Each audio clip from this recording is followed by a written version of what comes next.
A pleasant day, everyone. I am Luis Ann Felipe from Grade 10 St. Jerome, presenting you my project about emergency plan vlog in Science and AP. Before we start, I want us to first have a very brief discussion for us to know if what is a volcano. A volcano is an opening to the ground where magma and molten rock comes out.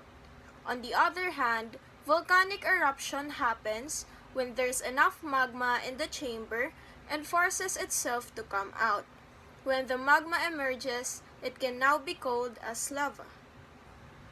Next, what are the effects of a volcanic eruption? Volcanic eruption might cause infectious diseases that is communicable.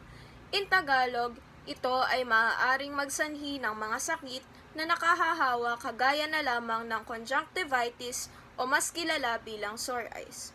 Suffocation due to the ashes and smokes that it bursts out. Might damage houses and other infrastructures as well, lalo na yung mga bahay sa paanan ng bulkan.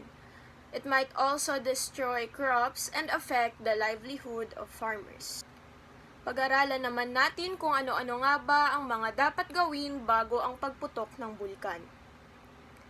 Maging alerto at panatilihing maalam ang sarili ukol sa mga senyales na ibibigay ng bulkan.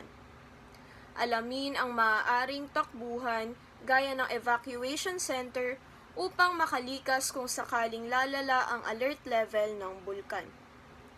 Kung sakaling lilikas, patayin ang circuit breaker upang makaiwas sa karagdagang aksidente gaya ng sunog at pagkakuryente.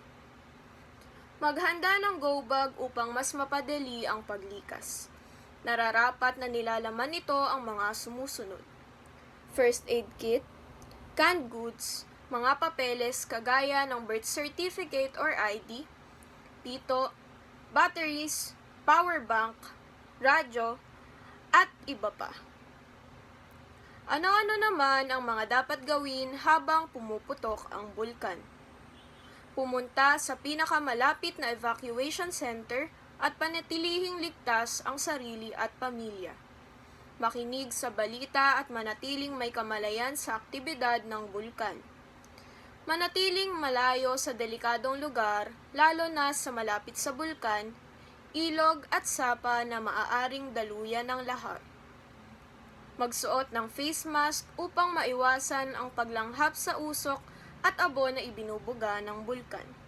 At panghuli, ano-ano naman ang mga nararapat na gawin matapos ang pagputok ng bulkan? Manatiling alerto sa posibleng maging epekto ng volcanic eruption sa mga infrastruktura at lahar flow upang maiwasan na mabagsakan o maguhuan ng mga ito. Lisanin ang evacuation center kung sasabihin lamang ng mga otoridad na ligtas nang umalis dito. Magsuot ng face mask at panatilihing patay ang circuit breaker habang naglilinis ng bahay. Nararapat tayong maging maalam sa mga dapat na gawin bago, sa oras at matapos ang sakuna upang mapanatiling ligtas ang sarili at ang pamilya. Again, this is Luis Ann Felipe from Grade 10 St. Jerome, reminding you all to keep safe.